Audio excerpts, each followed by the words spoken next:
Welcome back, everybody, to another episode. This is podcast number 332. We are the XoneBros. This is your positive gaming and Xbox community.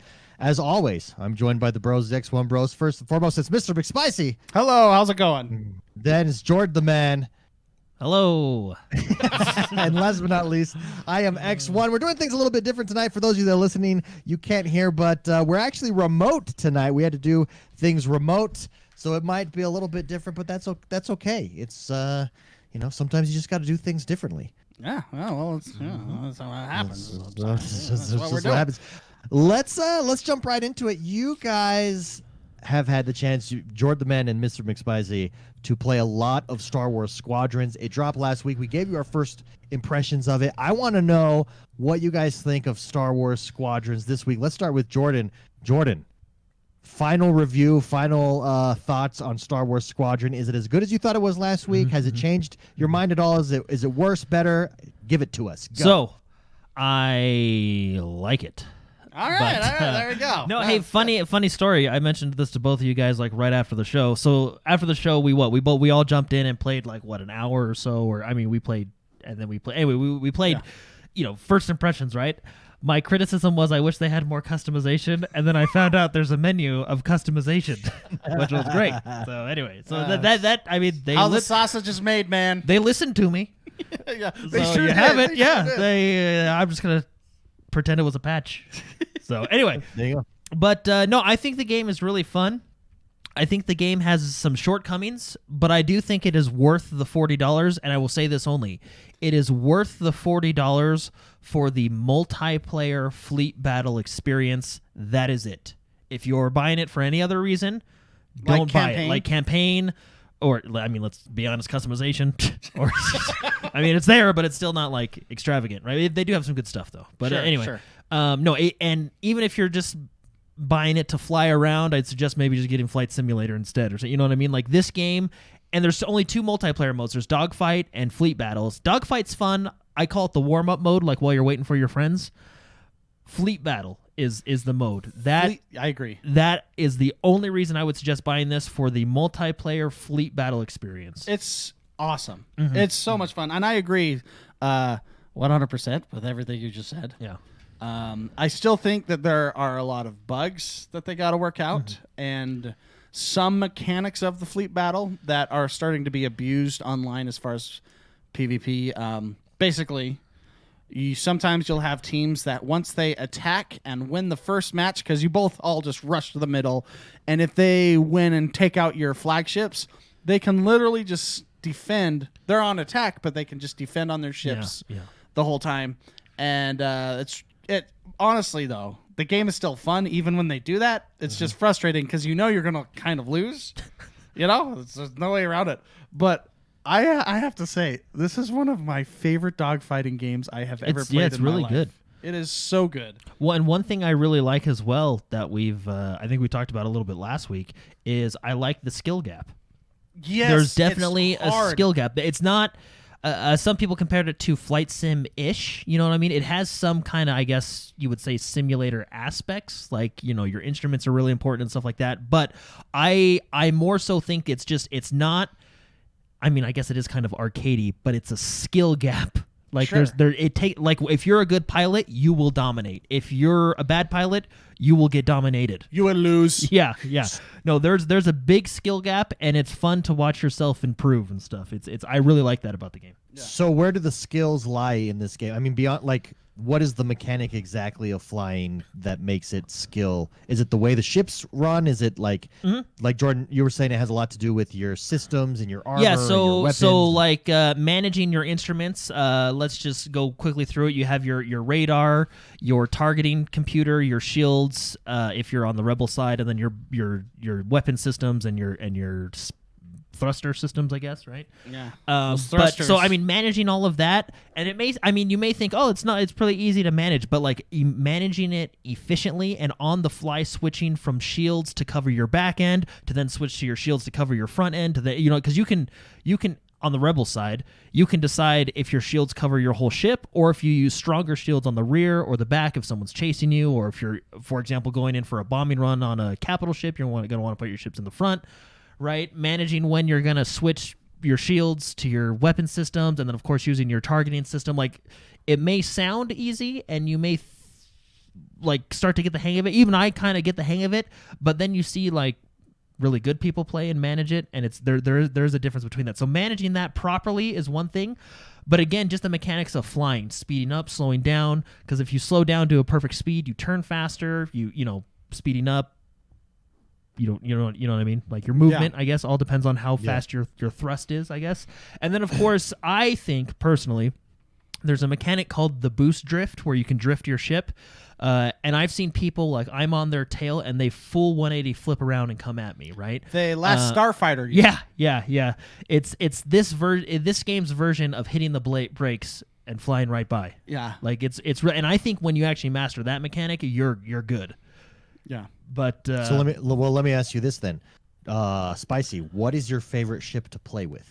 Because I imagine what ship you have matters a lot then. Yeah.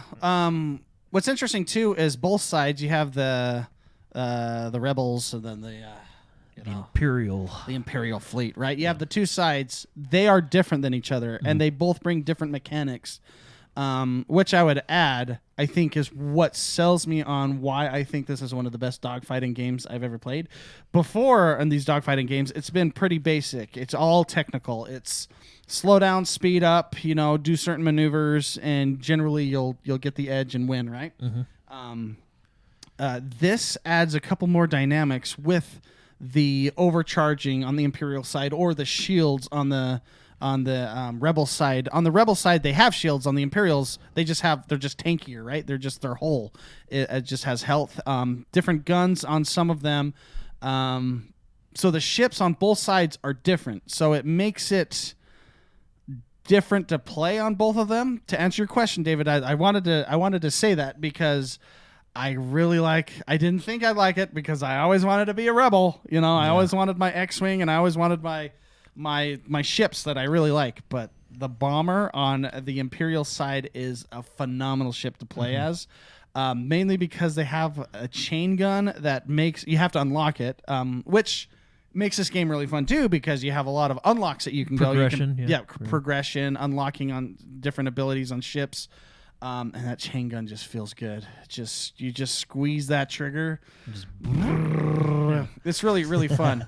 It really is cool to have a dogfighting game like this where you have to switch over and be constantly aware of both where ships are, where targeting is, where your teammates are, what the objectives are, and on top of that, having to switch from engines to get over here and charge them up so you can boost later, or guns so they last longer or do more damage, or shields, in the case of the Rebel sides, to overcharge your shields. So if you're on a bombing run to the flagship, the big pizza Death Star, not Death Star, the destroyer, the big Dorito.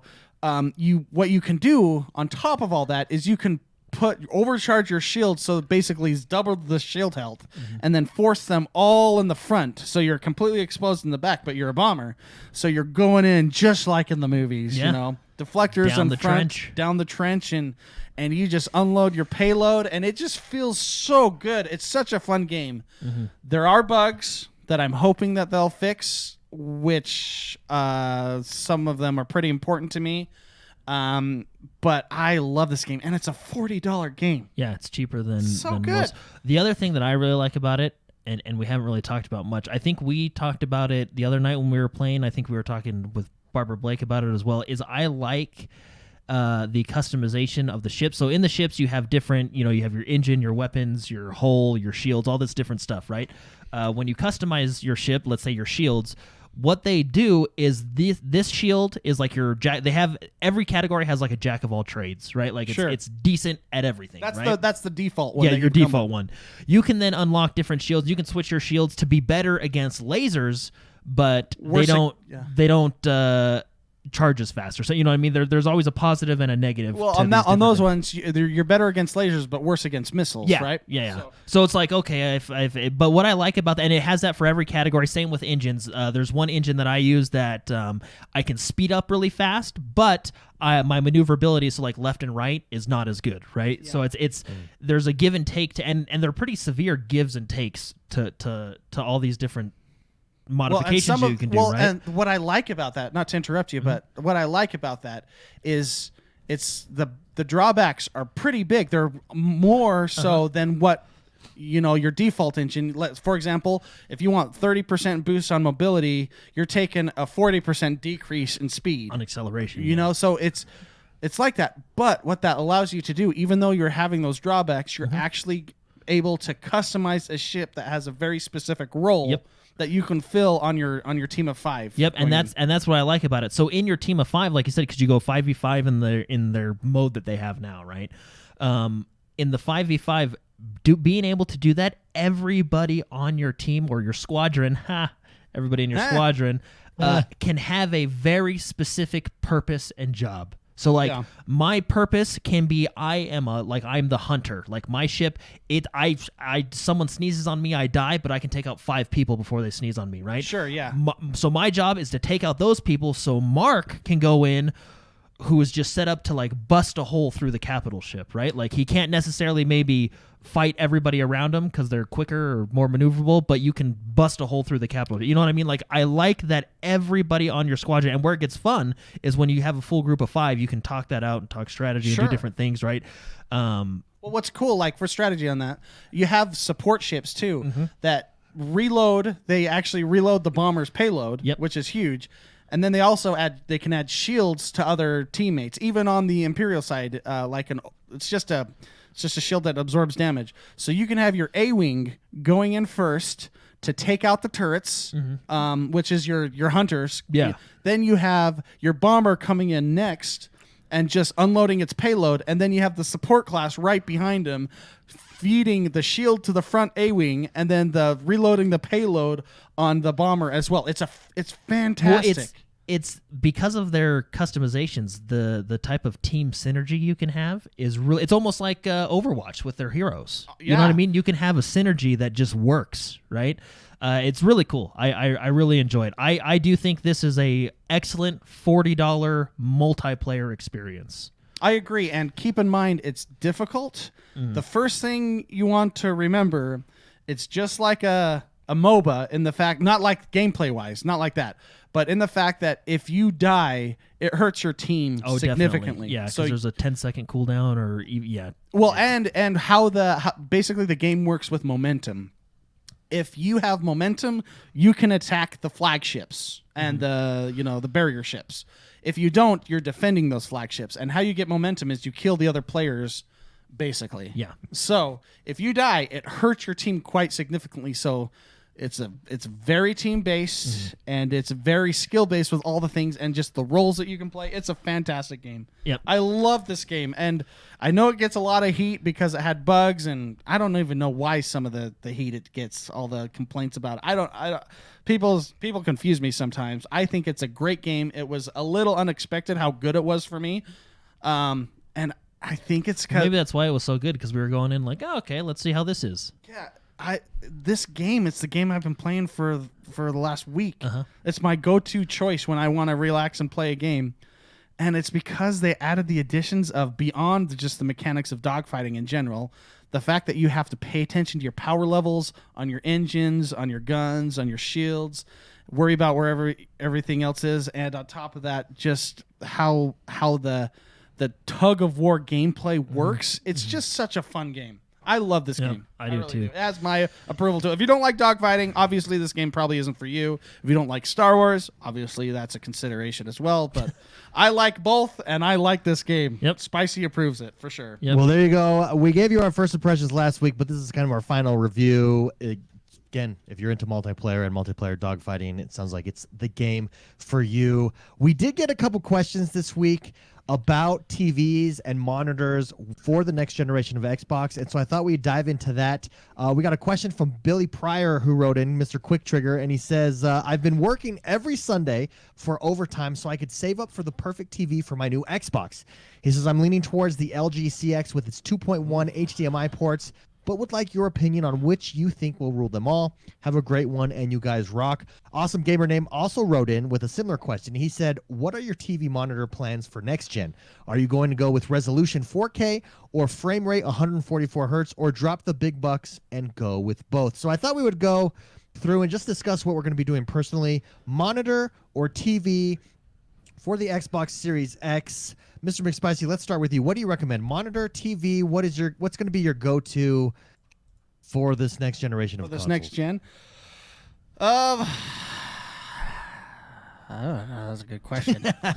I mean, I already have a 4K TV, and that does HDR, but it's limited at 60 hertz, right? Yeah, see, that's the same as me. So, I have a monitor that is just a 1080p monitor, but it runs at 165 hertz, and variable, right? So I can switch it off. So, I don't know.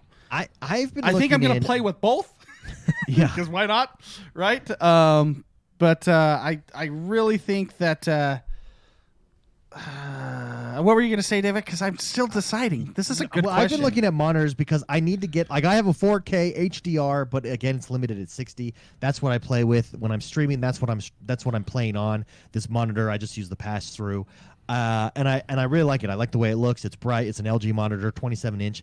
So I've been looking. Okay, I need to upgrade this monitor, and I feel like the sweet spot is a 1440, 144 hertz. Yeah. It's just to get that 4K 144 or 4K at 120. It's just such a jump in price that I feel like 1440 is the sweet spot for me. You can get it anywhere between like $200 and $350 for really nice ones at 1440 for a nice 27 to a 32-inch screen. I think that's where I'm going. 1440 because I want that 120 frames per second, especially on like racing games. Doom. Can you imagine Doom at 120? Oh my goodness. When you taste those frames, you taste the rainbow. It's amazing. It really is. And when you go back, then you notice. You don't notice it until you're doing it. But once you taste it, it's just like, oh, I need that. And that's not like I have a specific opinion when it comes to cutscenes. I feel like those should stay at 30 or 24. 24 is my that's what I would prefer, just because of how cinematics work. We're used to that and everything. It just looks better. But gameplay wise, frames, and that's what's so great about this all the new hardware coming out is it's going to be bringing high frame rates to the masses and pushing our visual gear that we have as standard. 4K, 8K TVs are going to be a much more popular thing, right? So, I love how consoles push common hardware. Yeah, and it brings the prices to all that down. The Xbox One and the PS4 pushed 4K when those consoles came out. 4K was only on like 3 TVs that were extraordinarily expensive. So I'm real excited that everybody is going to have a chance to have this be way more affordable and really enjoy it, right? Yeah. So yeah. Jordan, how about you? What's your what I'm going to do is I'm actually already looking at monitors as we speak. I've been looking at them for the last couple of weeks. But anyway, what I'm going to do is, so if you get the full package, we're talking 4K 120 frames or hertz, sorry. That's you know what I mean? Like they're related for sure. Yeah. You need the hertz to get the frames or whatever. Anyway, when you're talking the full package, as of right now, even with monitors, it's really expensive, right? So what it's the 4K combined with that 144. So what I'm gonna do, this is my plan. I'm going for the 1440 because I play on my PC right now at 1440. I feel like on a 27 to 32-inch screen, which is what I have at my setup right now, I feel like those are sweet spots. I like that range of size. The game still looks really good, right? Yeah. I mean, one of the reasons we have 4K is so it looks good on bigger screens too, right? But anyway, so I feel like that's going to be fine for now. But I'm looking at 144 hertz because I just want that extra protection. You know what I mean? I just want to. You know what I mean? It's you always go a little over just so you can get that full. So I'm going to go 144 hertz. I'm going to go 1440p. Anywhere between 27 to 32 is kind of my sweet spot. But another thing I look at too is I actually want FreeSync in the monitor as well. Sure. Because the new Xboxes are built with FreeSync. So you can turn it on. I actually have a current monitor that uses FreeSync, and I have noticed probably a small difference, not a huge difference, but a small difference. I feel like with higher frame rates, you might notice more because there will be less. You know what I mean? And what FreeSync is it basically matches your console to your screen to prevent, like Mark said, screen tearing, frame drop, stuff like. So it's a smooth experience, right? But anyway, that's what I think I'm doing. Does this have HDR as well? See, HDR, I'm going to be honest. I haven't been super impressed with HDR. Oh, no, I I'm usually the opposite. I like I HDR. usually end up turning it off. Oh, really? And I think HDR, I don't know, it definitely adds to the price. I think right? And maybe the monitors and the one TV that I have don't have the. Well, I know the one TV I have doesn't have like the best HDR. I think that's how they got it to be cheap, is they skimped out on whatever technology HDR uses. But anyway, I have seen HDR on David's monitor with Red Dead, and it does look really good. And I think it has its place. But I do feel like HDR varies from game to game. Some games do it right, some games do it wrong, or not as good. Not necessarily do it wrong, but not as good. And I don't know. I don't feel like HDR is quite there. So I think to save money, because when you add HDR to that equation, it jumps up. It jumps up a lot, right? I think I'm just going to go 1440p, FreeSync, 144 hertz. Anywhere between 27 to 32 is kind of my range. I think 32 is I do have a 32, and I do like 32 a lot. But again, that also actually bumps 27. That one's 27. Yeah, and I so like that one too. Yeah, the reason I'm doing that this time around, so in the next few weeks is when I'll probably purchase one of these. I'm gonna wait a year, so next Christmas I'm gonna look at buying a TV with these options, because, like you said, as these come out, I think by next year we'll have much more competitive TVs with these specs on it, right? So, I agree. Yeah. So anyway, that's what I'm doing. HDR, I'm up in the air about HDR. If I can find one at a decent price with what I want, all the other features I want, I'll do HDR. But I feel like it varies from game to game. You know what I mean? Like Red Dead looks good with HDR, but I always turn HDR off in Sea of Thieves.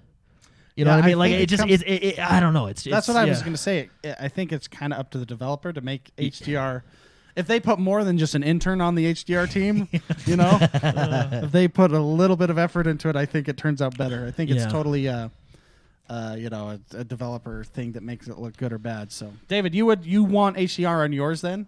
Yeah, I want HDR for sure. That's the big thing. So HDR, and you're right, the price goes up, but HDR 1440, 27 inch. The two brands that I'm debating between are Acer and LG. They seem to like have, for the gaming monitor, that 1440, they seem to have the price and performance / reviews that are right there, at least on Amazon, right? Amazon's where I'm doing most of my shopping. But so I don't know which one yet, but they're running right around that, like, again, between $200 and $350 mark right there. And I'm probably going to be getting closer to that $350 because I do want nice HDR. Yeah. Sure. At that point, buddy, you just hit the 4K. I mean, you're only. But am I wrong? Well, because 4K, you got to understand, 4K takes you from 350 to like 650, 550, 650, right? Like it really is like a giant jump. Yeah. So that's my problem with 4K, and I don't know that you get the benefits of 4K on a 27-inch monitor that I wouldn't get with a 1440. See, and you know what I mean? That's what I wonder too. I mean, I'm sure if you had a 4K 20, let's just take 27 inches, right? If you do 4K at 27 inches, I'm sure you'll notice a much more crisp picture. But I still feel like at 1440p, it's very crisp, very playable, very, you know what I mean? It's not a hindrance. Well, if you have like terrible eyesight like me, it doesn't matter. Yeah. Well, Spicy, your super fast monitor there, that's 1080, right? Yeah, it's just 1080. You can get a ridiculous good deal on 1080s. And that's why I actually got that monitor specifically for Escape from Tarkov, because I wanted that extra punch in refresh rate. Yeah. So the price points jump from 1080 to 1440 to 4K. That's like your price gap. And I was actually going to mention Ben Q, Quick Trigger in chat mentioned those too. Those are excellent monitors as well. The problem is I think they're just a little bit more pricier because I think they're good. That's how they get you. I think you really kind of get what you pay for when it comes to stuff like this. You'll have those gyms that are lower in price. I think they actually do that just to get on the board to be like, Yeah. like TCLs did a couple when the Xbox. Don't talk to me about TCLs. Mine blew out. Mine is gone. Well, that's after what I'm 2 saying. years. Like they put their prices super low when they just initially launched, and then they raised them back up like $100. You know what I mean? Yeah. And they are, like I said, you get what you pay for, kind of a thing, right? So, yeah. Oh, sorry. No, you could go I for was it. going to say, can I add on to this question? Because Go ahead. there is similar price points out there. If you had the chance, which they're out there, would you choose to get the Curve gaming monitors? I don't. I've never played on a Curve. I don't know. I have watched one person play I've on been a Curve. judged on a curve. It's not. I've watched one person play on a Curve, and I will admit it is a different visual experience, and it is kind of cool. Like it's almost, I don't want to say it's more immersive, but it is kind of cool having it come off to the sides of your it's interesting. I don't know if I could do it full time or not, but it is fascinating. I am under, in my opinion, with my experience, that's more gimmicky. Yeah. Than anything. I think the mindset behind those are they want the like full cinematic experience, like you're in a theater but sitting in and it's I'm not going to pay Is it extra for that. It feels like a Well, stylistic they're around the same preference. price. Curves Well, are now they are. Curves are They weren't becoming, originally. Yeah, Curves are kind of they're around the same price range. They were a little bit more expensive because that was all right, we got to do something because really with TVs it's pretty much it's almost like I don't know what it would be like. It's like a hammer. TVs are like a hammer. I mean, they get the job done, but you can get a nice, perfectly balanced hammer and one that has titanium metals instead of steel, so it's a lot lighter but strong, I don't know. It's just when you start adding, like, basically, the Curve to me is a grip on a hammer. It's nice, but should it nice increase the leather price of that grip. hammer? I don't think so. I think that I don't know. Probably a Chief bad Wiggum analogy. Chief Wiggum in chat says I have an AOC monitor for my PC, 1080p at 144 hertz with G-Sync, and he says I'm pretty impressed with the color range with this one. AOC is their gaming brand. Is it Acer that's their gaming brand? I think so. I don't know. Sure, yeah. Correct me if I'm wrong. I think that's AOC. Fitzy says I have a curved 55-inch TV and my computer monitor is curved. I like them a lot. And Sem also has two 27-inch curved monitors. Okay, so let's before we end this discussion, monitor or TV, which would you rather go with? Spicy.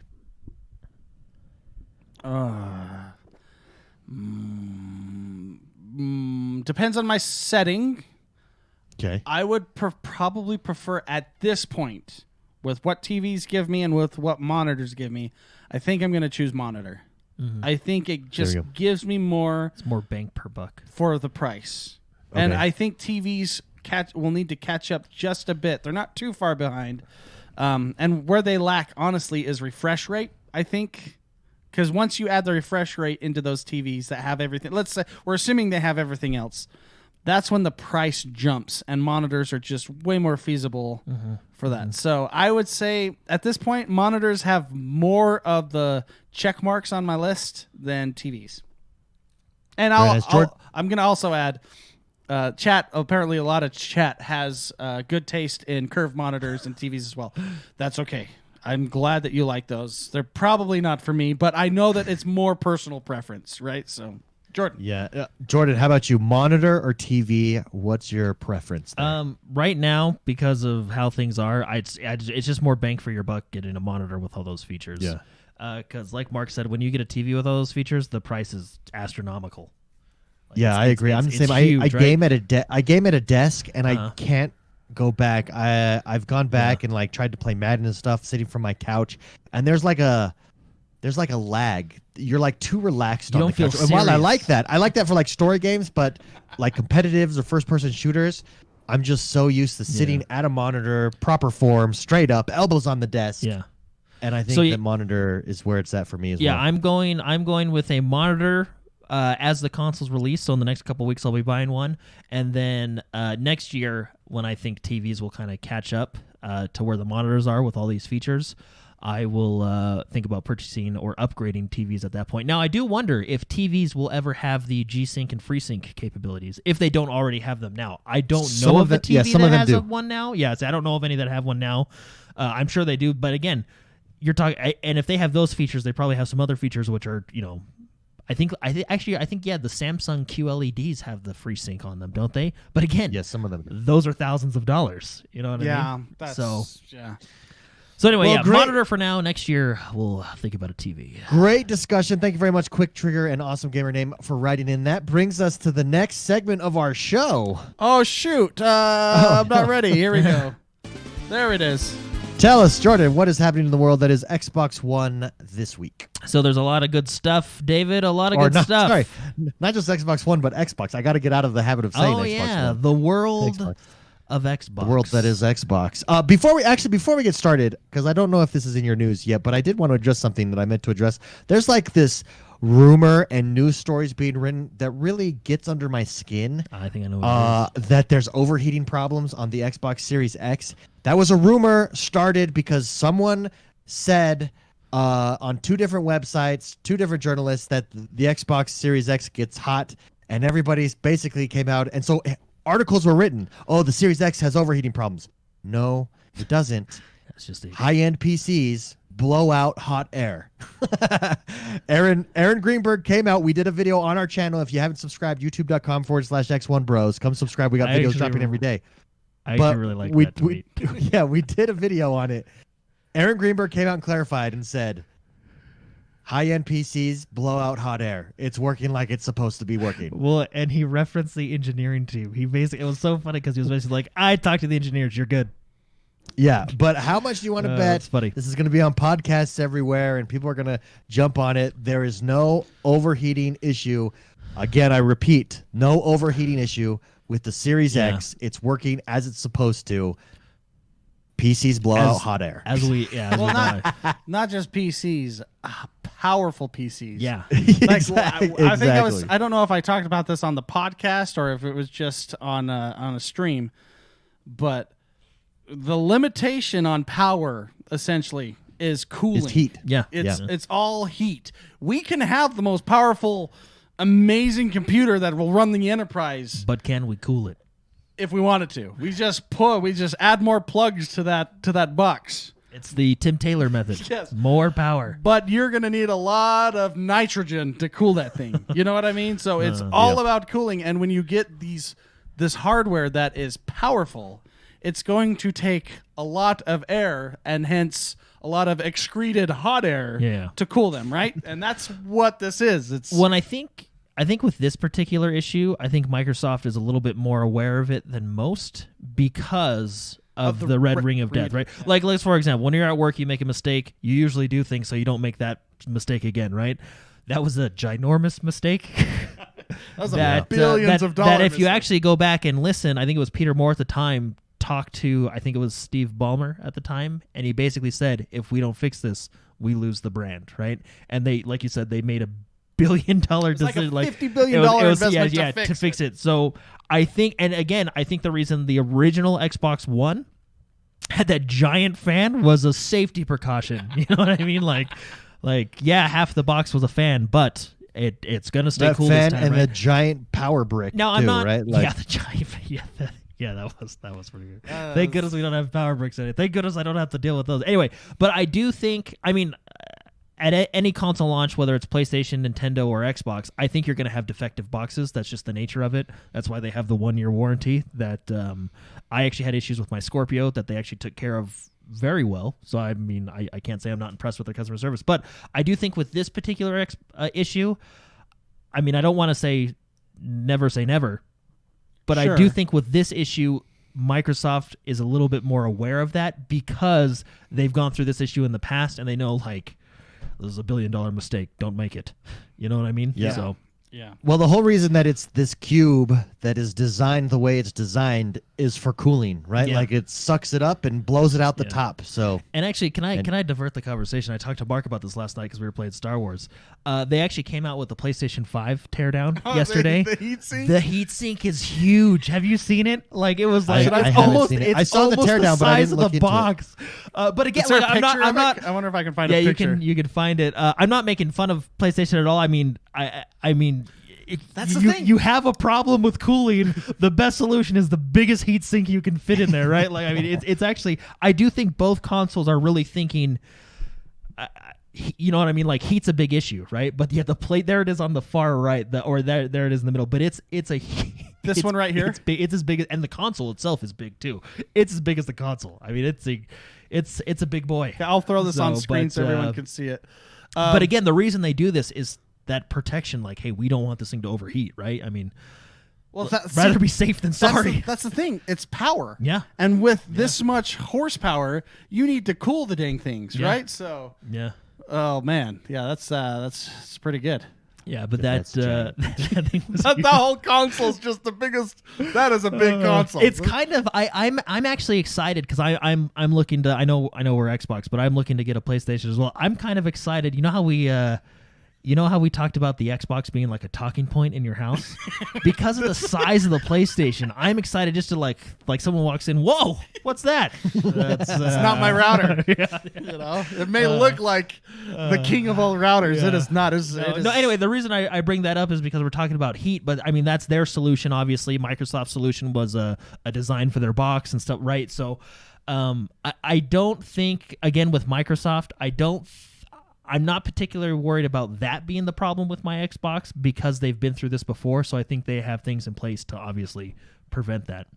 yeah. Yeah, no, absolutely. But who'd have thought electronics get hot? Yeah, You know? right. Yeah.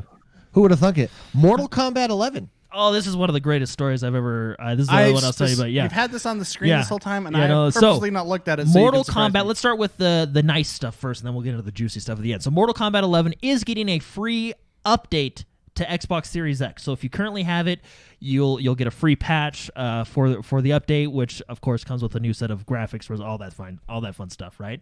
Also, it'll have crossplay, so you'll be able to play if you have an Xbox Series X and your friend hasn't made the upgrade yet on his original Xbox. You'll still be able to play with them, which is great. But the juicy news. Juicy So- Deucey. There are 3 new characters coming in their new fighter pack. One of them is Melina.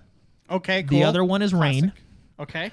The third one, I think, is one of the greatest characters you could ever put in a fighting game. It's Rambo. And it looks just like Sylvester Stallone. And I forget the line he says at the end of the trailer, but it's like it almost kind of sounds like him a little too. But anyway, Rambo. Does that mean Rambo is in the Mortal Kombat universe? I hope so. He is So- now.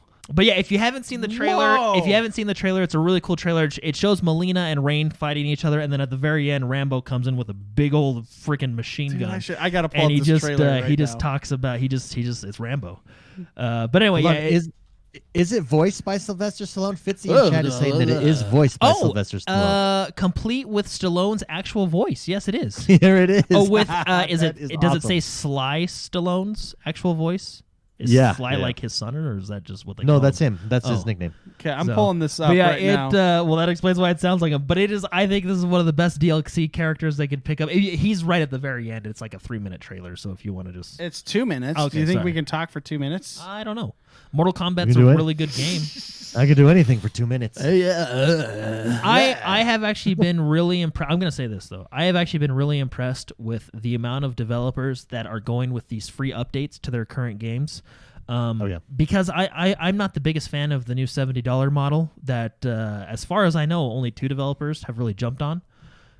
So it's nice to see that a lot of developers, NetherStorm, one of them, are choosing to let people have the free upgrades to the new boxes and stuff. Now, of course, these are old games, so we'll see what they decide to do when they get into new games and what they'll charge for that. But it is nice to see the consumer friendliness of a lot of these developers. You know right? what's funny? Just by showing this trailer, we just went from family friendly to not. To Is not. I was To first super blood. adult violence. To first blood. There he is. Oh my gosh. It's Rambo. Oh man. That's that's Rambo First Blood. Yeah, I know. That's a good one. That's No, I think that's one of the greatest. Shave him dry. Yeah, I think that's one of the greatest characters, and he fits Mortal Kombat perfect. Oh yeah. So, but anyway, that's cool. very gosh, cool. that's So so Rambo cool. coming along with Melina and Rain, and of course you get the free upgrade to the Series X if you already have the game, which is great. Before we move on to the next story, I just want to say something since you brought it up on the $70 thing. I'm gonna Yeah. say this. I'm gonna get a lot of hate for this, so I apologize. Actually, I don't apologize because it's Good. what I think. But I don't think actually $70. Everybody says $70 is inevitable. It's coming. I don't think it is. I really don't think it is. First of all, I don't think anything's inevitable. Second of all, Good for you. Good for you. game companies are making more money and more profit than ever before. Agreed. Without having, like, their margins of profit are bigger. Not total. We're not talking about gross. We're talking about net. Higher than ever profit before. And it's because they've figured out ways to do it without having to raise their game price. And so I don't accept $70 from NBA 2K. I think that is ridiculous. I think it's scalping. I think it when you already have microtransactions, there are some games that I do accept $70 increase for. Tarkov. But most of the games doing it right now currently have microtransactions in the game as a way to subsidize development or whatever. And not only that, the games they're doing it to are the games that are seeing the highest profit margins that they've ever seen. yeah. So it's not a given to Well, me. let's, Not yet. Now, if Microsoft was behind it and says, yes, absolutely, these developers, but you have Microsoft saying, no, we don't want developers to do that. Yeah, they're encouraging smart delivery. And I think because of that, you are not going to see, and I think Steam has a big part to play when you have such a competitive price marketplace like Steam. I don't think it's inevitable like a lot of people think it is. And I know I'm going to get a lot of hate for that, but I don't think it's inevitable. I don't think we should just accept it. I think there are cases that it's acceptable and okay. I think there's other cases where it's clear scalping. Yep. No, I 100% agree with you. And I think the other game that did the $70 is also a scalping. Yeah. That would be Activision with the new Call of Duty. I think Call of Duty, it's more like I'm a giant person. No one's going to tell me no. Well, yeah, but it would still be scalping. Like you can assume that you're one of the biggest game franchises in the world, right? You're going to make money regardless. There's no need to charge an extra $10. On top of that, you're already charging $20 every so many months for your new Battle Pass, which is doing incredibly well. You have the in-game store, which is doing incredibly well with all the microtransactions you have in there. I think you're right, David. I think it's a scalp because not only are you charging $10 extra for your base game, but you're already making tons of profit on your microtransactions within the game. But maybe they want 2 yachts. Yeah, I think that's it. True. And you know what? If I was in that position and I can have 2 yachts instead of 1, I might do the same thing. So I'm not judging. I'm just saying. Yeah, I do not accept the excuse games are more expensive to make right now, which, yes, I agree they're more expensive to make, especially AAA games, but your profit, like you said, David, your profit margins in this day are much higher than they were, 10, 20 years ago? Yeah, because technology has improved alongside it as well. What if they I'm not saying that they don't have the right to increase their price. They absolutely do. But I don't think it's a given that that's where the industry is going to go. Yeah, I agree. And I don't think it's a given because you are seeing pushback, and I think you're seeing pushback from big platforms like a Microsoft. Go ahead. I was going to say, what if they came out with like a press conference or a tweet or something where like, hey, then they were just very open about it. Hey, it's actually not anything what you think. We just want more money. I actually would super respect that. I would be like, okay. You're like, okay. We're working really hard. We're making a great game, and I just want to be more rich than I am. No, I would appreciate the honesty, and that's what I do. I actually think Japanese developers are incredibly good at this. They're just brutally honest. Like, hey, why isn't this a feature? Because we didn't want it. And you're like, okay. We just really want a new trampoline in the loft area. Yeah. Like, we want a yacht. We want a rocket ship. I want a rocket ship that goes to Mars, okay? So I am making a video game with $10 more so I can get there. That's my plan. I think Activision is doing it with Call of Duty because I think that is a franchise you can do it with. Not because I think it's all the things we said before. I think it should still cost $60, but I think they can do it with Call of Duty because it's going to sell either way. It's one of those games. You know what I mean? So they're like, clearly well, on on the this side game of that's it going to going sell there. no matter what we do. I think it normally would sell regardless, but price points make things a little bit more. They don't. Like, See? it really is that price point cuts people off that don't have that money. And the most popular game mode in Call of Duty right now is Warzone, Which is free. See what I mean? And probably, I'm not going to say this because I don't know. I am just speculating, but is probably very profitable because of your season passes and your microtransactions that you have as well in the store, right? But anyway. And maybe do a magic trick while you're explaining. Like Randy Pitchford. I mean, Hey, I just Genshin Impact is free to play, and it's basically Zelda with boobs, and it sold $70 million, made $70 million in its first 4 days. Yeah. Well, I mean, but did you hear what you said?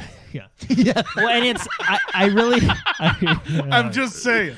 Yeah. And I'm not saying that there's people probably yelling and disagreeing and say, well, we haven't seen a price with inflation and stuff. We're due for a price. And I understand that. I just don't think that it's inevitable that we're going to go there. I think we're going to see a battle over the next couple years. And we could stay at 60 or we could go 70, but I don't think it's given like a lot of people assume it is. But look at That's all I'm saying. look at these next gen games. Let's take Assassin's Creed, for example. It's being developed for all the consoles, so you could say there's more overhead that they need to get in, right? It's still only going to be a $60 game. You know what I mean? I think maybe next year we'll see what's going on with with everything. But anyway, well, and Genshin Impact, it is I think the best way to describe it is it's a consumer friendly pay to win model. Consumer friendly is a very loose term too. Well, but the thing is, but that's why it's so confusing with that game, because you can actually play, enjoy, and experience the entire game perfectly without spending a dime. But you have to spend a lot of money to get different character. Like it's the best way to describe it is it's a consumer in loot boxes. Like, you're not guaranteed new characters. Why it's hard. It's a consumer friendly pay to win, which you would not think would be a sentence, but somehow they figured it out. Yeah, I just want to. Brian F has a good point in chat, and then we can move on.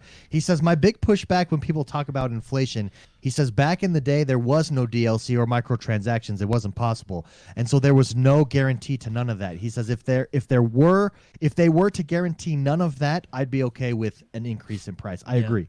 I completely agree. I think that is 100% the case. Yeah. I just want to say one more thing. There's only one circumstance where I will accept the $70 price point, and that is if Nintendo does it, because they're actually the reason we have a $60 price point. And I just because they give no Fs. They're like, it's $60 now. Yeah, it's and then true. they just go with it, and then they never talk about it. They just, it's like so if they do it, it's happening. Well, you know what I mean? You can get a game on any other platform right now for $10, and that same game on Nintendo is $65. Like Stardew Valley. But for some reason, we accept it with Nintendo. So I'm just going to say it right now. If Nintendo does it, I will accept it fine. It's the new thing. It's all about attitude. Yeah. It's all about attitude. Like, for example, we would be probably more okay with Activision coming out, doing a magic trick and saying, hey, I want money. Okay, I'm just saying we're working really hard on a game, but I want a motorcycle. I think Frank down the hall wants a new SUV for his kids. I just want a bigger paycheck, and we're trying to make it worth your while. Yeah. Like, that's it. No, so that's my thing. If Nintendo does it, then I'll accept it. But no, and just so everybody knows, just to be clear, I'm not knocking on the developers. I do know that they work really hard and they do a really good job, especially the develop like Treyarch and Infinity Ward, talking about Call of Duty. They make really good games, and I'm not knocking on them. I really do think a $70 price point in a time where you're making more money than ever in video games is just it's jarring. You know what I mean? Yeah. And on top of the microtransactions that you're already adding, and I know it's not necessarily the developers, right? Because they're working on the game. Publishers, it's more so the public. That's all like business side, right? So I'm not knocking on the developers, because I do like Treyarch and Infinity Ward and stuff. But it's just I don't know, $70, and in a time where you're already having me spend more money to experience season passes and stuff like that, right? If you do go $70, how much greater of a deal is Game Pass? I mean, that's probably how Microsoft is looking at it too. So maybe they're secretly hoping people go $70. Yeah, don't do it, guys. Yeah, don't do it. Wink, wink, Okay, wink, wink. This is way cheaper. If you They're just come probably with the they're probably subscription. trying to get Nintendo to do it because I'm telling you, Nintendo is the reason we have $60 games. Oh, and they're and they they're don't funny. care. And how they respond is nope. No. Next question. well, it's That's why like- they don't get asked anymore. Yeah, or the And they're smiling the whole yeah. time. And they're just small little Asian people that you're like, I can't get mad at that guy. But no, He's and so it's nice. just, it's like with Stardew Valley. It's like you're paying full price for Stardew Valley, and they're just like, it's because it's on the A Switch. game that's like 9 years old. Yeah. Full price. I don't think even like after the first 3 months that was that price. You know, because it was on So- Steam. No, I had yeah, the summer sale on that. Nintendo, I'll tell you, man, they're great. Call of Duty Black Ops beta. Oh yes, the beta is coming up. It should start for the Xbox users. I believe next week. I had the dates pulled up. Where are they? I don't know. Sounds good. There's Sounds good. somewhere. There's let me just these articles are terrible. Sometimes when you put stuff into Evernote and it like simplifies the article, it doesn't give you everything you want. Sure. Here, I got it. anyway. They've got a new 6v6 mode. Yeah, no. VIP. Yeah, yeah. You don't. You Here we go. dates? Here we go. Yeah, here are the dates. Yeah. So they have the new modes and stuff, but we're gonna have all that because right now it's available on PlayStation because they have the marketing deal. But for Xbox, the beta period will run from the 15th to the 16th, and that'll be on the Xbox for Xbox users who have pre-ordered it. You do have to pre-order it. Also on the PC, those same dates, 15th to the 16th. So that is just next weekend. Wow. Oh. There you Next go. Thursday, Friday, from when we're talking now. So if you're looking to play that, you do have to pre-order the game to get into it. But it should be some fun. Cool. I know we just hammered them for their $70 price point, but they are doing Black Ops correctly. Like they have done a really good job. I No, feel yeah, like of I- marketing the Well, game, even of coming out integrating it saying- with Warzone. Even coming it out, just seems super cool. even coming out and saying, "Man, it's not going to be as good as the other one." Yeah, honesty. I appreciate that. Yeah, forever go to the Yeah. shareholders. Just so Hey, you know, just so you guys it's know. not going to be as good. Just saying, we're starting that up. Let's just squash that early. That's Not going to be as good. No, that last Michael Bay airplane trailer gameplay that we saw was pretty incredible. I mean, I'm gonna get this game. Unfortunately, I'll want it on the new console, so we might have to shell out the $70. Thankfully, I do have some Microsoft money, which might take care of that. But anyway, no, I'm excited for the new Black Ops. I don't know how. When you say Microsoft money, are you meaning like You know how like gift when you, cards? you know how like when you spend money they give you points, right? Microsoft I was like, money. did you get bought out and I didn't know about No, it? yeah. No, the rewards program that they have, you know. Gotcha. Yeah. So, but anyway, no, yeah, Black Ops coming out with the beta next week, so be sure to pre-order it if you want it. I'm actually buying Black Ops specifically because I do want to play that campaign. Because I think it looks really good. I am going to play multiplayer, and I do like some of their multiplayer maps, like the ship map that we talked about. Mm-hmm. But the thing is I'm really excited to see what they do with Warzone, and I think Warzone. that's the key. I think Warzone is more so my new Call of Duty multiplayer. I do still play regular multiplayer team deathmatch, the domination, just because it does level up your guns and stuff like that you can then bring into Warzone through your loadouts and stuff. But Warzone is almost like my new Call of Duty multiplayer. You know what I mean? Because it's really good. And Infinity Ward has done an excellent job of updating it throughout the year. I'm very interested and excited to see what Treyarch does with it. So it should be a good time. Yeah. There you go. Anyway, moving on. Star Wars Squadrons, we talked about it earlier, but Yeah. no plan for post-launch DLC. Speaking of honesty, they came out this week. That's it. yeah. Patch notes. That is pretty much what they said. They Nope. came out and said that currently they have no plans to do any post DLC, which is a little surprising to me because I figured they'd at least do some multiplayer map stuff, or I was hoping they'd do another game mode. I would.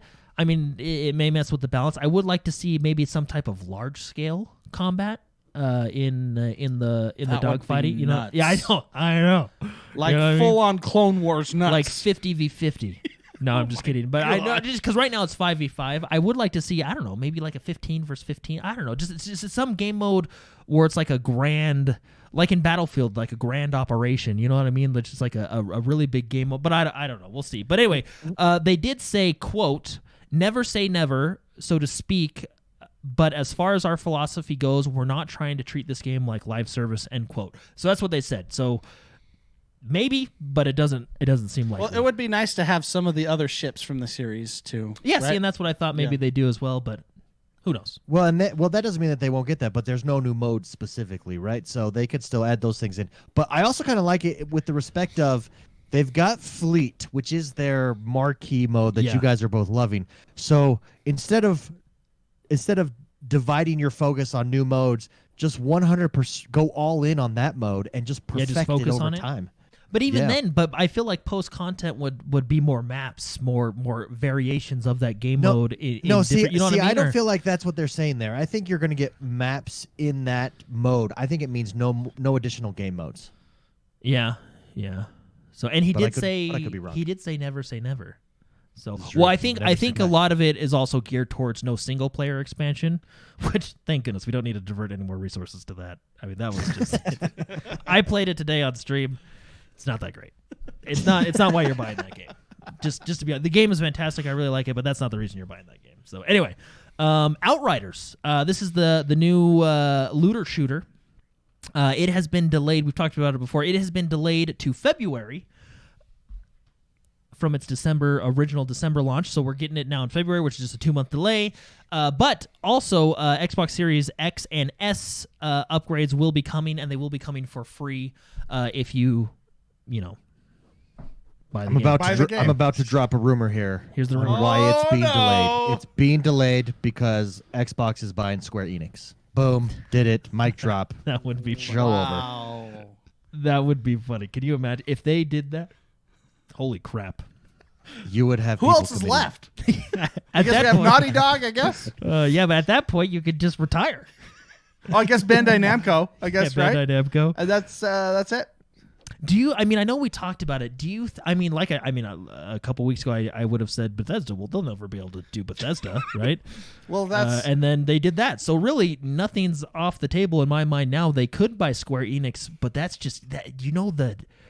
That would just be that I can't even put it into words, but that would be a power move. Do you think that would be a flex nut move? Before. Do you think it's like Phil Spencer golfing with like the accounting firm, and they're like, he's like, if I hit this one, this shot, or if you screw up that shot, they're betting. Well, then I'll buy Bandai. Okay, well the Square Enix. All right, Bethesda, and then he lost, so they have to buy Bethesda for. That's what it was. He's like, he jokingly says, "Hey man, if I get a hole in one, I buy your company," and then it just and it's like, all right, Mr. Howard. I think, and of course, I don't know anything. That's just me. Wishful thinking, dude. I think if they bought Square Enix, it's game over. We do know that there's rumors floating around, especially from the comments Phil Spencer made in 2019. They are thinking. Whether they're still thinking about it or not, I don't know. But they are thinking and wanting to buy a Japanese studio, right? Yeah. Like I said, with Bethesda, they do get the studio that's making Ghostwire Tokyo, which is a Japanese-based studio, so that might be good enough for them now. But that would be interesting, man, if they... Yeah. Well, they're definitely in the hunt, because think of the rumors. The rumors that have come out is Sega, right, like you said. Then there was a rumor about 2 weeks ago that they were approaching Destiny, trying to purchase, or Bungie, trying to purchase Bungie. And then this wasn't a rumor. This was actually, they had expressed interest in WB Games. So they're clearly on the hunt. WB Games would be another... I feel like WB Games is just a nice back pocket. You know what I mean? Like, here's Batman. Yeah, exactly. You get superhero games. Oh, here's right? Harry Potter. Yeah. So, but man, just thinking of like the if they bought Square Enix, what that would do. Like right now, we know Final Fantasy 16, which I'm incredibly excited for, is... I don't know if it's timed or not. It's very confusing, but it's a timed exclusive or exclusive on the console for PlayStation and then also coming to PC. Can you imagine if they bought that and were like, not exclusive anymore? You know, like we're not following that contract. Sue us. No, that's now. I think it's probably more difficult to buy a Japanese company because I think we've talked about this before too. I feel like Japanese companies and Japanese culture are very loyal. You know what I mean? I think that's also why it's very hard. Patriotic of their I think that's also why it's very hard for Xbox to go into Japan and do what they're doing. They are doing well to those standards, but I think that's why it's difficult for them as well. But it's going to be interesting to see what they do if this rumor is true or if. But what if the console is bundled with Final Fantasy? in Japan. There you go. I know that's That just became a David, you're starting a rumor here. That just became a local company now. Right? Xbox is now Japanese. is now local. Exactly. Halo Infinite. We got some first reveals. Yeah, of this is multiplayer actually armor. very cool, and I think they released this screenshot correctly. Which I actually do have a theory, by the way, of I wonder if I can find that screenshot. So Halo Infinite released a screenshot of their multiplayer armor. For those of you lore junkies, it is the Mark 7 Mjolnir armor. It does say work in progress at the bottom, which I think is what they should have done with a lot of their stuff. Just saying that. Anyway, it looks really good. It looks very smooth. If that makes sense. There, right? Yeah, if that makes any sense at all. I do like this new art style that they're going with. I know it was a big talking point when we first saw the teaser trailer of the Slip Space Engine way back when, but I do really like the art style that they're going with. It feels smooth. I like that smoothness of it. Now, of course, this is subject to change. This is if you can see the reading at the bottom, it says this is a work in progress, which, like I said, is what they should have done. I love his with a lot golden of their cup. stuff. Oh yeah. His cup is made of gold. That's that's a level 10 jockstrap. unlockable. You know what I mean? No, I am curious to see what they do with their armor. I'm very curious to see what they do with multiplayer, because we do know that they said they have an answer. The Warzone 2.0 is their answer to the big scale PvP stuff, right? We do know their multiplayer component is going to be completely free to play, not just one mode like Warzone in Call of Duty, but like the entire multiplayer suite, with probably the exception of co-op campaign, is going to be free to play. So it's going to be very interesting to see what they do with because there's going to be microtransactions, whether they reuse rec packs or not. It's going to be interesting to see what they do with the microtransactions in multiplayer, with the armor customization, all that fun stuff. I kind of hope they have a soft hybrid. Like, I don't mind opening packs and getting different armor pieces, but I do really like what Halo 3 did. Where when you hit a certain level, you get this helmet. When you do certain achievements, you get this samurai sword and stuff like that. I really like that, so I hope they kind of do a hybrid of that. Like, when you hit a certain level, you get a really cool piece. There's also other pieces from the loot boxes, or however it's going to work, right? But anyway, work in progress. First look at multiplayer armor. I think it looks pretty cool. Yeah. Yeah. No, I agree. I absolutely agree. So anyway, the Medium. This is the game that you can... Switch switch the worlds. world back and forth. Switch the world back and forth. I'm not. Resident Evil is usually the only scary game I can play, because I really enjoy the lore of that game. I like the characters, the story, and stuff. So I do get that. But just because of the gameplay mechanics of this game, I do want to try this game, even though it's scary. So I don't know how that gameplay is going to go through. But the Medium is coming on December 10th. So we are getting it. It is coming on December 10th, and it'll be here for Xbox Series X. But yeah, it's basically a launch game. That means, which is super. Yeah, cool. launch window, which is really interesting. See, and this is I think we kind of talked about this, but I at a certain point, or certain games using different mechanics and stuff, will have to drop the old console, i.e. Xbox One, right? And I think the Medium is one of those games, because you notice it talks about the Medium will be available for Xbox Series X and Series S, as well as PC, right? I don't think we're going to see this one on the Xbox One, and I don't know if they've confirmed it already. Maybe they have, but I don't think we're going to see it because of the gameplay features it uses, right? Sure. And I know that's what a lot of people's criticisms were, is like, it's great that Microsoft's being consumer-friendly, but doesn't... At what point? Because I do think making games multi-platform for old generation and new does hold you back. So I know we had this discussion, at what point do you drop it? I think it's just going to be a game-by-game basis, right? If the developer wants to develop for older consoles, they can. But I think this will be the true first next-gen experience that we get on the Xbox One X. I mean, Assassin's Creed will be as well, but again, it's also being developed multi-platform, which I do think holds it back a little bit, although it will probably look great on the Series X. This is the first being developed for PC and Series X. Really exciting to see what it does. Cool. Yeah. So. No, absolutely. FIFA is out. Yeah, and everybody's saying it's really good, from what I hear. Yeah. Yeah, that's seems to be the common consensus, that they sped everything up. The controls feel better. Your AI feels better. The defense and offense feels better. So good for FIFA. Has always been pretty solid, though. Yeah, and it's another. I think FIFA is. What's more popular, David? Is it FIFA more popular or is Madden more popular? Because FIFA's like a world game. Yeah, you know FIFA what I by mean. far. Whereas Madden is more a Western. When they say they sped up the game, does that mean they literally sped it up? I think it plays means that faster, it's quicker. The transition is faster. So like going from defense to attack, it's scoring a goal. Boom, boom, boom. You know what I mean? Whereas before it's kind of long and drawn out a little bit. This Like regular soccer happens quicker. Which is actually why I like the game. I'm gonna be honest. I like the effort that soccer takes, the dance, so to speak. But yeah, FIFA 21 is available now. Just came out this week. Very exciting. Bless Unleashed came out with their fall update, which is really good. Bless Unleashed, I think, is a really fun game. It's an MMO on the console.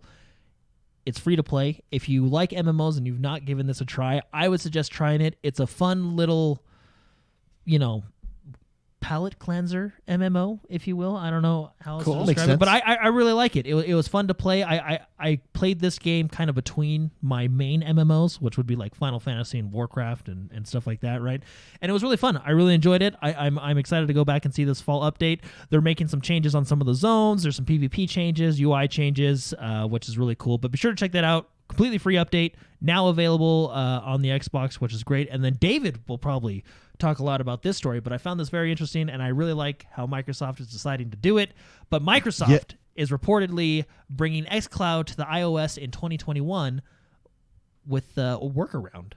Yeah, with a direct browser. So Amazon is actually doing something similar. They have a browser app that they're using on all iOS devices in order to use their streaming service as well. Microsoft is doing the same thing. This was a news story that dropped on Business Insider today, where Phil Spencer on Wednesday held a meeting, an all-hands-on meeting at Microsoft, and said, we will be on iOS. Which to me does a couple things, and then it came out later that it's going to be because they're coming out with a browser-based solution, a browser-based app, which is really funny to me. First of all, which essentially bypasses the entire App Store, right? It bypasses everything, right? Yeah, you can't do it. Google Stadia does something similar with Chrome because Chrome is how they work through on Google Stadia. Amazon's doing the same thing, and now Microsoft. So what this does for me, though, overall, real quickly, sorry, Spicy, I know you. I think you had just said something, but no, it's okay. It shows to me once again, Bethesda did this, the purchase of Bethesda, that Microsoft is serious, not just serious, but all in dominating, wanting to be the dominant force. They clearly see dollar signs and value when it comes to gaming and gaming entertainment. And this does the same thing to me with Game Pass on iOS. Phil Spencer says that he wants to be in a billion phones, a billion gamers using Xbox. The only way you get there is through mobile gaming. The only way you get there on mobile gaming is if you're on both Android and iOS. So the fact that they're not just going, well, what do we do, guys? We can't get there. No, they're saying, no, screw that. We're going to be there no matter what. Shows to me how serious they are about the Game Pass, games as a service, Game Pass everywhere, the xCloud product. Really goes a long way, I think, I know for myself, just in having confidence that xCloud just isn't this gimmicky thing. This is a long-term thing that they're really looking at. Yeah. Yeah. I just like how they're doing it. Like, fine, we don't have to be in your app store. We'll just do it in a browser. Yeah.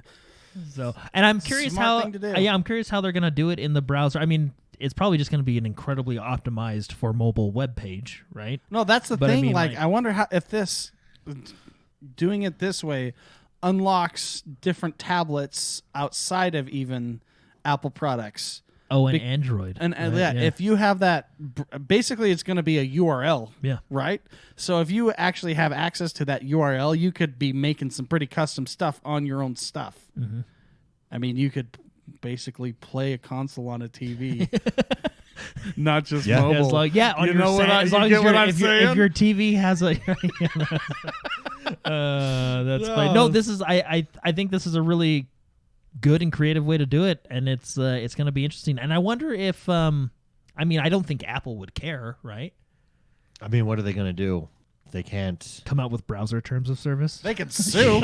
You could literally try to sue at least. Yeah. Apple does not look... Oh, man, would that be a court case of the century? Apple versus Microsoft? I mean, I know we talked about Apple versus Epic, right? And I know Epic makes a lot of money, but Apple is still far higher. But Microsoft, I mean, that's Well, a big, that's a, I mean, they've I think been the courtroume would be plated gold. Yeah, there's throughout the history since like the 80s, they've had some punches, they've had some hugs, right? They go back and forth quite a bit. So, but Apple's interesting. Like I feel like Apple is like Apple. I'm going to bring up Apple and Samsung. I think they're just like two guys that get drunk a lot and just beat each other up and then hug after. Because Apple and Samsung aren't they suing each other all over all the world? the time? Yet they still make the hardware for each other. Like it's just the weirdest. They're like, okay, you know what? You're stupid. Punch him, and then like, hey, buddy. Yeah. Hey, we really like your glass. Let's use it. Yeah, like that is a really. Oh, it's a flash. Apple uses their flash. It's just. It's funny. This is exciting because I know a lot of Apple users, David included, because David, you have an iPhone as well, are really excited for this because now you'll be able to experience Game Pass and xCloud on your device without having to switch or worry about it. Because I know it was kind of a blow when that happened for a lot of people, right? So, but this is really exciting. If your goal again is to get 1 billion users, which is a very ambitious goal, right? But is totally shows kind of their frame of mind and why maybe they're being so aggressive. Because if you have 1 billion people playing in your ecosystem, you are rolling in money even more than you are you know now, how right? you know how every quarter they go, oh, Call of Duty has 2 million unique players, right? If you could say we have 1 billion, yeah, with the pinky, you know, that's a B with that's a B. Yeah, that $1 million. You know? That would be yeah, huge, no, so. absolutely. But I just think that this you have to do it through iOS and Android Agreed. because of just how the market share works there. Mm-hmm. But I think it's good news and shows us how serious Microsoft is about the xCloud. Well, and I think that actually might be a simple solution because I it's agree. browser. You know, they've tried to sell me on Edge for years. You know, Yeah. they know browsers. So Well, I think I think in this scenario, I mean, like you said, David, they didn't just give up and say, okay, well, this is Apple's fault, right? I think this makes them, from a PR standpoint, I think they have the A team on this one. yeah, It makes them look good because, again, I think Microsoft's philosophy right now is, hey, we are a really consumer-friendly gaming company, right? And that's what everybody loves that. I think that's part of the reason, what's his name from Steam? Oh, Gabe. Gabe. I think that's part. Now, I mean, if you look at, maybe he's looking at it when he said Xbox is better. He may have just been referring to the specs and stuff. But I know he is a very consumer-friendly focused guy yeah. when it comes to Steam and stuff too. And I think Microsoft is doing a lot of that with their. And I know some people, you know, are not like the Halo coming to both consoles and stuff. I get the argument. Yes, if it was just developed for this console, it could probably be technically better. But the consumer friendliness of it is and I just think this is one of those moves. It's a very, I think it makes them look like, hey, they said no, but we're still going to bring it to you and try our best. You know what I mean? Yeah, Like, they're the bad guy. Yeah, you know what I mean? Been their marketing for like last 2 years because Sony's the bad guy here. We want to open Fortnite up to every Sony's the bad guy. Nintendo got on board. Yeah. Right? Yeah. See, they're with us. Hey, it's doing good. But I think That's this is funny. good news for just gamers in general because now if you don't, doesn't matter what device you have, you can play Xbox wherever you are. Right? Yeah, cool. That brings us to the last segment of our show. This is the segment where we take your questions. To submit a question, you can do so each and every single week over at YouTube, youtube.com/XoneBros. There's a community, hit the community tab. There's a post that goes up every week. Submit a question to the mailbag there. Our first question comes from Huck MS. Huck MS writes in and she says, "Hey bros, my husband and I have been getting the porch decorated for fall and Halloween, and we're trying some spooky games." She says, Resident Evil 7 didn't last long. I couldn't do it. Maybe I'll go back to it. Just got me thinking about things in games that really scare me. She says the snakes in Assassin's Creed Odyssey still scare the Shasta out of me. Yeah, because they come out of nowhere. And then you're like, dang it. Yeah, I know that one. That's a good one. She says, maybe speak on the games or things in games, past or present, that stand out as super scary to you. Really enjoy the show and the community. Shout out to Discord. That's Whitney, a.k.a. Huck MS. All right. Great question. Can I go first? The Sure. game... You're going to say what I'm going to say. That scares me is not actually a scary game. It's like a suspense thriller, and it's Alan Wake, and it's the old lady in Alan Wake. She is terrifying. It's like creepiness times 1,000, and it's just how it works with the lights and shadows. But Alan Wake is one of those games that stands out to me, particularly the old lady in Alan Wake. That's a good one. Spicy. Well, just the How about you? atmosphere of Alan Wake. I'm gonna say Overwatch loot boxes. Those things are terrifying. No, my real one. The stupid Resident Evil dogs. Oh, from the original mansion. ones, yeah. Oh my gosh. You Those things. should- Well, and then there's this big dude that comes out in the attic, but it's those dogs. Those dogs mess with me. You should play the remake. Oh, I've watched the remake be played, and I In, have like higher PTSD. fidelity. Those dogs really. I hate the dogs. They're so scary. That was the first game that ever literally gave me nightmares. Waking up in cold sweat going, oh, okay, good. I'm not in the mansion. Right? Yeah. Yeah, that's terrifying. Jordan, how about yourself? No, I'm gonna agree with Huck. The Resident Evil. So like I said, I don't play that many scary games because I can't handle the scary games. Right? Resident Evil is the only scary game I play because I really enjoy the story and the characters and the lore. Right? And some people will say Resident Evil's not even that bad. Right? But to me, it's really scary. Like you talked about the dogs, everything, man. It's just scary. We were playing Resident Evil 5.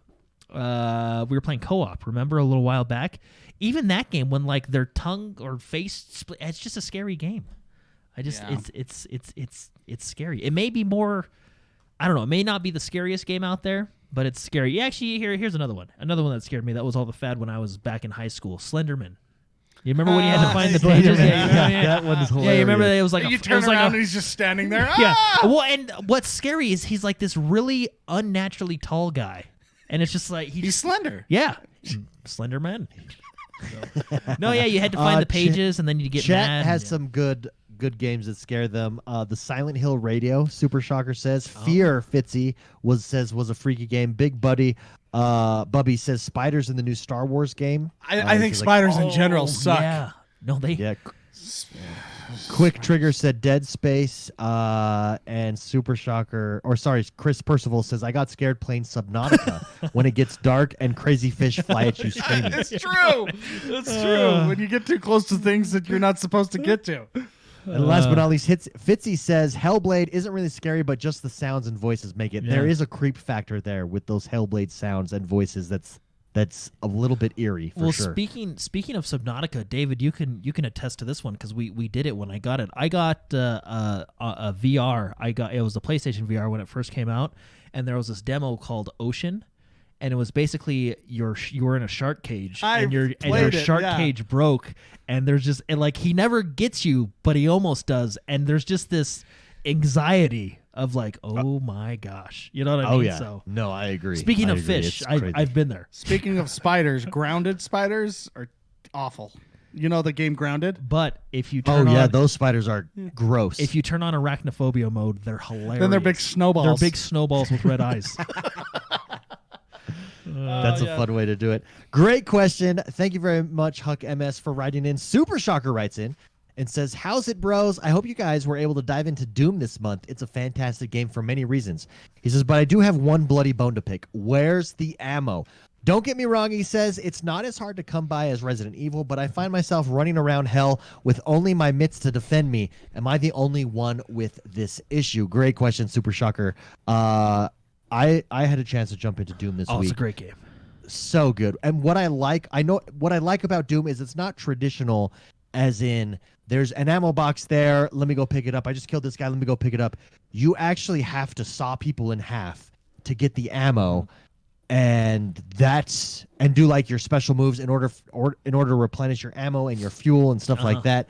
And I think it's such a great mechanic because it changes the way you have to think about the game, but it keeps the game moving forward at this breakneck speed that just doesn't exist in other first-person shooters. Yeah, no, I agree. David, like you said, it's all about that gameplay loop because, like you said, there's not very many spots, if any, maybe one per map, who knows, where you can actually see an ammo box or something like that, right? It's all about that gameplay loop. Sawing people in half gives you ammo. Executing them brutally with your friggin' biceps gives you health, right? So it's all about the Yeah. gameplay loop of melee executing, and then sawing people in half, right? And once you get that gameplay loop down, and I'll be honest, I jumped back into it this week too, and it does take time to get back into it because, like you said, David, you have to think about it differently, because it's not just reload. It's literally saw someone in half as your reload button, right? Once you get that gameplay loop down, it's a super smooth, fun graphic experience. Yeah. Yeah, no, it really is. Really is. Great question. Thank you very much, Super Shocker, for writing in. Next question comes from Black Knight. Black Knight writes in and says, "Hey, bros, with the new Forza coming out," so excited for that, by the way. "What is your all-time dream car to have or favorite?" He says, "Mine is and will always be the Pontiac Fiero." Mr. McSpicy, let's start with you. Your all-time favorite dream car that you need or have to have. Well, this is an interesting question because everybody has their car that was a piece of crap that you just loved. Yeah. Right? Like growing up, I had a crappy, it was a Mazda B2000 truck. It was the skinniest, crappiest little truck you've ever seen in your life. The horn didn't work, so we actually put an Aruga horn on it. Aruga! Yeah. When I would drive my friends, I would carpool. Well, I would go pick up my friends to drive to high school. There was not a bottom on the bottom of it. And so when it's wintertime, I lived in Utah. When it's wintertime and we'd run over puddles and snow and stuff, I'd have to yell, "Puddle!" And they would put their feet on the bottom to prevent the snow from kicking up and hitting them. I love that truck so much. And I could park in between cars and stalls sometimes, depending on where they were. It was so skinny. I love that piece of crap truck. I absolutely love that truck.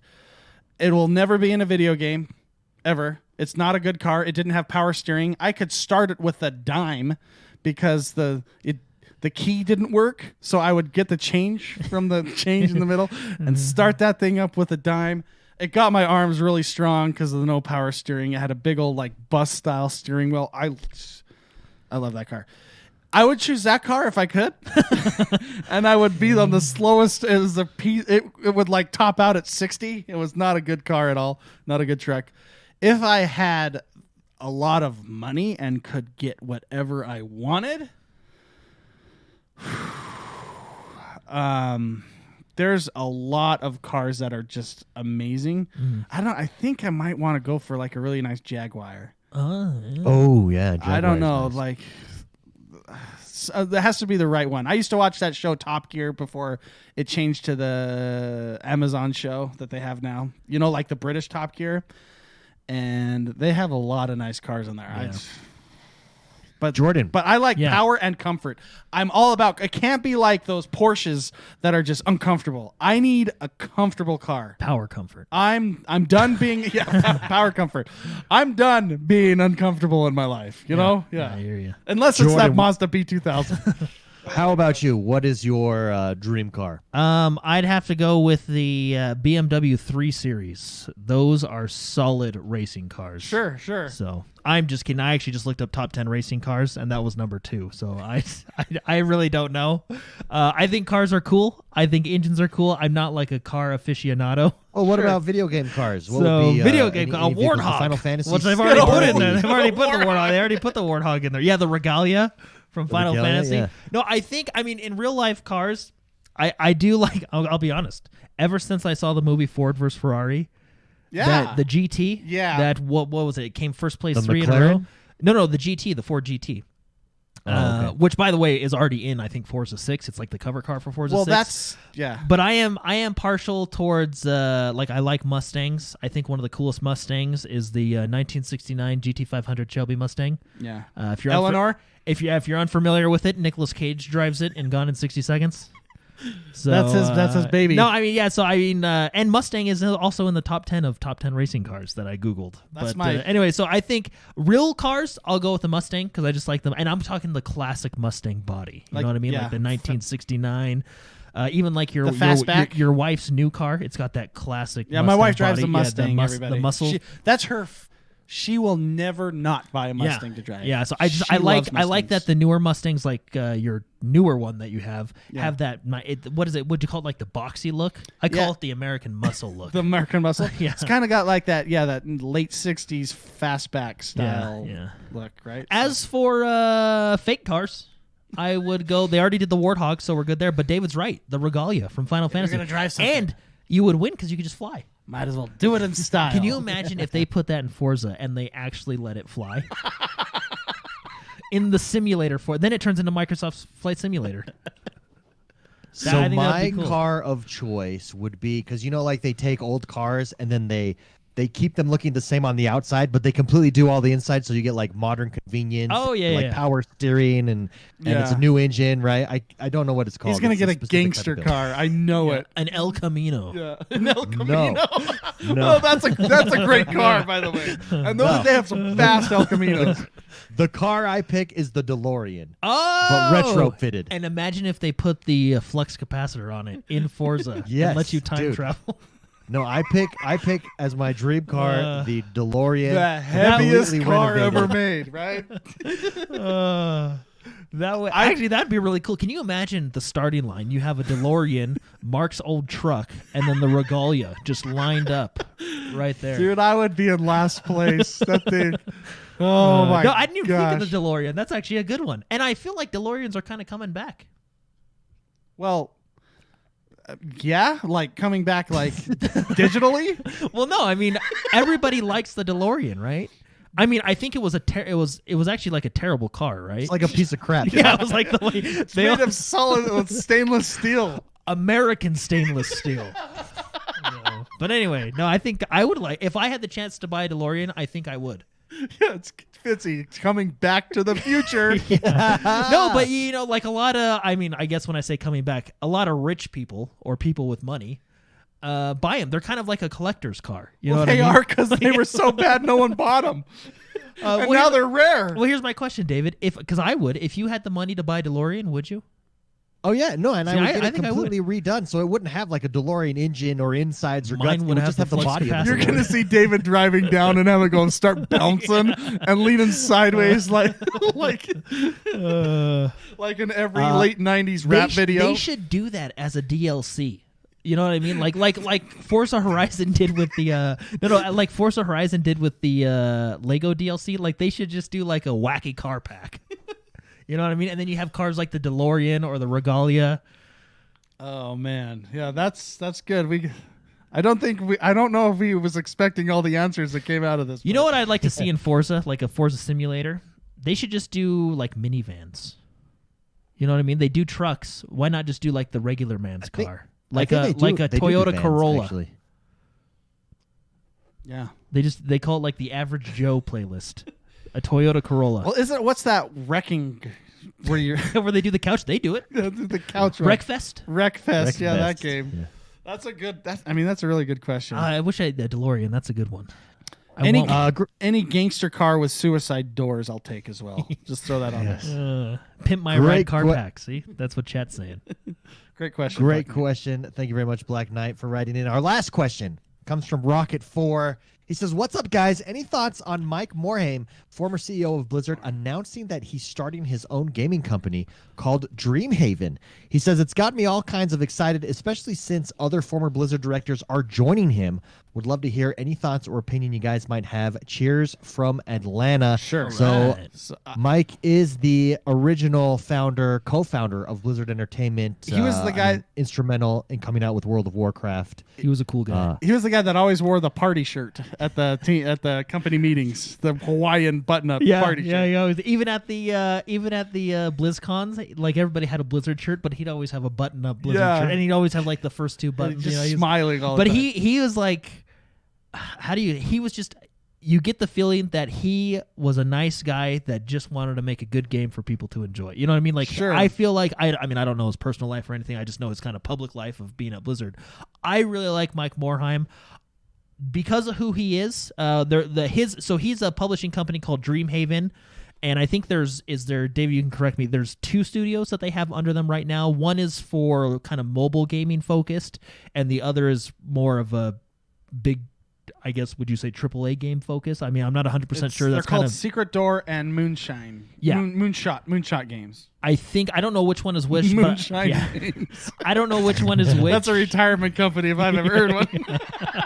I don't know which one's which, but I feel like when I was reading about it, I think one is more focused towards mobile type stuff, and the other is focused towards traditional style games, I guess, if you would. But no, because of who he is, any game that they come out with, I will immediately try because I think he has that reputation. Well, he being to me a good CEO. He to me is kind of like the Stan Lee of video games. And that sounds, I can see that, yeah. That sounds kind of weird, but he's been around forever. And I played his games when I was a kid, right? Uh-huh.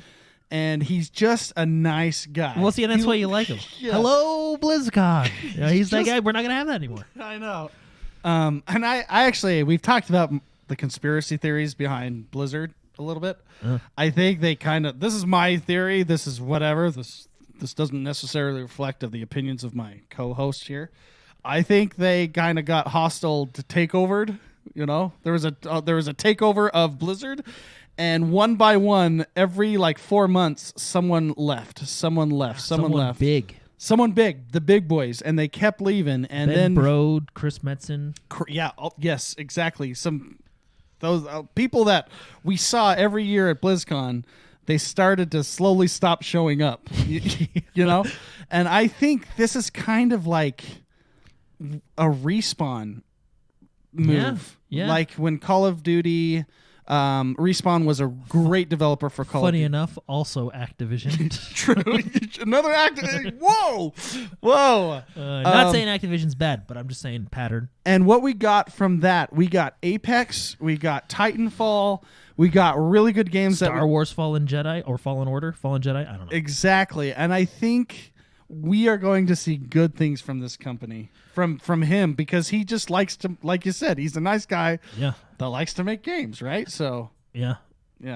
Anyways, what's really interesting, I don't know if you have any more thoughts on it, David. But chat's noticing how sad you look, David. Yeah, you have a camera. You have a camera on location, and you're just looking so sad. I feel like it's hard doing it remote because I feel like I'm talking over you when I don't mean to. You know what I mean? It's hard. Usually you gauging. talk over each other when you mean to. Yeah. This is Exactly. what I don't know. It's hard.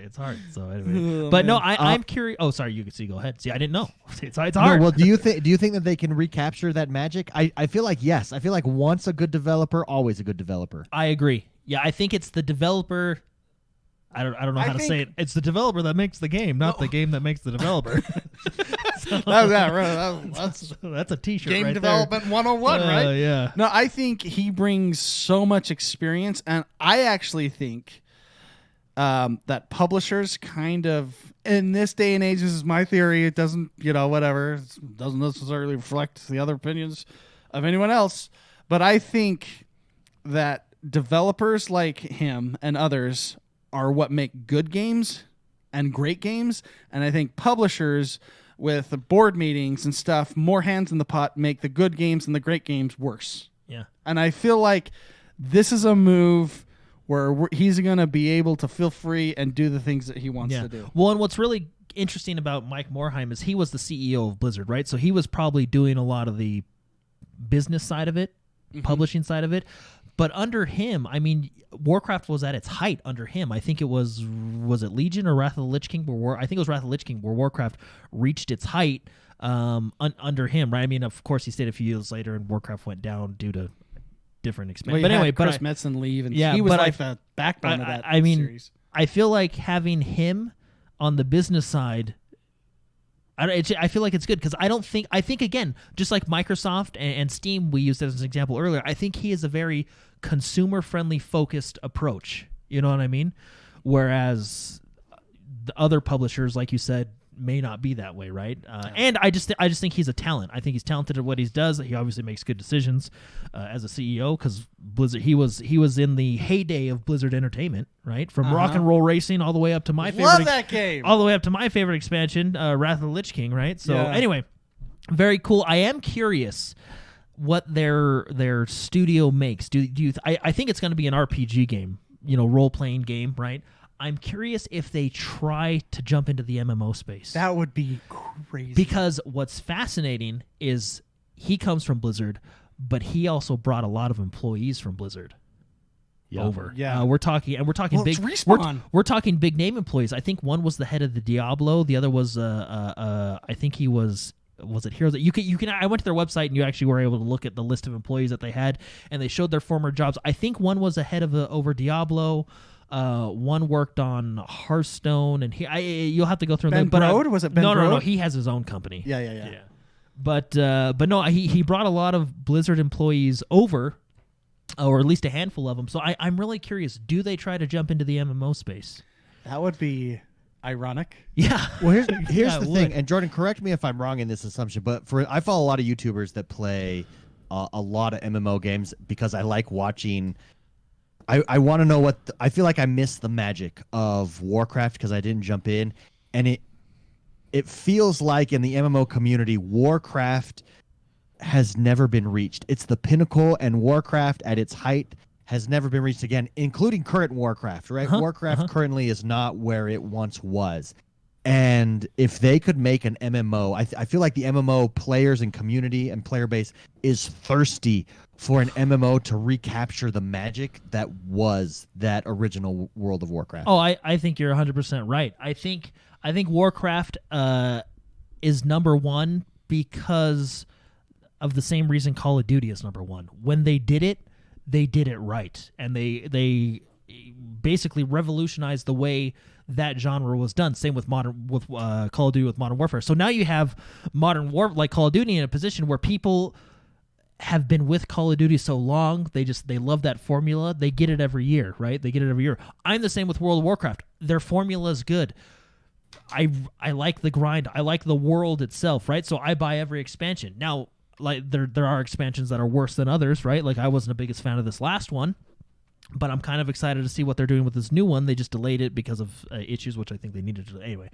But no, so it'll be exciting to see what they do, because everybody talks about like, oh, is there going to be a Warcraft killer? I don't think there ever will be, because I think World of Warcraft is in the same position, like I said, Call of Duty is. You know what I mean? It's you have your fan base that stays with you. Your fan base can get angry when you make bad decisions, and I think we've seen that with World of Warcraft in the past few years. I mean, look at Final Fantasy XIV. They've had a huge increase in numbers because they're making really good decisions. And as much as I love World of Warcraft, I do think Final Fantasy XIV has the best style of content drops, and right now is in a position to where they could be, one of the best MMOs. I mean, they do things correctly, right? So it'll be interesting to see what they do. I think because of his name and who he is, he'll bring in that, like, I'll try his game. Yeah, you know what I mean? Absolutely. It's just whatever it is. When he comes out with it, I'll jump in and try it because of the reputation that he brings with him, right? Yeah. Well, think about the games that he produced under his, watch, and think of these games. They have, at the time, they had no competition. Warcraft, StarCraft, right? Like, those games made it so other games couldn't even have a 10% share in that genre. Yeah. Well, I mean, what Warcraft did is they basically, there's a really good documentary on Warcraft, right? So at the time there was like EverQuest and Ultima Online, which was a very hardcore user base, right? Mm-hmm. What was interesting about World of Warcraft Classic, which now if you actually go back to it, you might think it's hardcore, but at the time it was a more casual friendly MMO. And I think we've talked about this before. I think what Blizzard does great is they take that hardcore element and make it accessible to a wider audience. Sure. While still having that, like in Overwatch, having that hardcore feel. You know what I mean? Or having that hardcore element. Or even right? Hearthstone it's a simple game that's extremely complicated to master. Yeah, I would even put StarCraft under there. I feel like anybody can jump into it, and it can be a fun game for casual users. But again, it can be a very high level game as well, right? I mean, I think Blizzard was really good at doing that. I mean, I think they still are good at doing that to an extent, right? But yeah. Cool. There you go, David. Stop being sad. We're done with the discussion. What do you think, No, David? I'm sitting. I have to listen because I can't. When I start talking, it mutes you guys, so I don't know if you're talking over. Yeah. And the video is on a delay that I'm watching of you guys, so it's it's That's really all right. awkward. No, David, I'm curious. What do you think? Because this is actually probably one of the bigger news stories of the week. I would like to see, because Guild Wars 2 to me is a small taste. That's been the MMO that I've jumped in the most. Then I did ESO, but I feel like I missed out the World of Warcraft heyday. I think, and I would like to experience that in an MMO that I feel like I never got to experience. Yeah. Well, I mean, I think some of the best parts of MMO are the first year of the game because everybody's there learning. I actually always enjoy when expansions come out because then you're out questing. You're like, oh, there's 50 people trying to pick up that flower. All right, you know what I mean? Like it's actually, I find it fun because at those times the world feels the most alive. Yeah. You know what I mean? So. Oh, cool. Cool. Well, there you go. Thank you very much, Rocket 4, for that question. That actually does us for the night. I can't hear the outro, so Spicy and Jordan, you guys are going to have to take us out of here. But apologize that we've had to be remote this week. Hopefully it doesn't sound too bad on the podcast side of things. But next week we'll be back in person, and it'll be fantastic. Yep. And on that note, I think I'm just going to add that in at the end. So there we go. Thanks, everybody, for joining us, and we will catch you later. Bye. That's the end. Just so you know, we normally have an outro, but I can't do it right now. Hold on. Let me see if I can. Because I haven't set it up because it's on the remote thing, right? So because it's not an audio. Can you just line it up to what David said? Yeah. You ready? I'm actually going to throw this on. I think David will have a missing camera here. But it's okay. Actually, I think I can do it here. Everybody, sorry. This is how the sausage is made. This is a live thing. Okay, here we go. Let me go here and try it on this. I'm going to just throw this on. It'll be a dead camera at first. I'm going to switch it to me. And here comes the outro.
All right, everybody. Yay.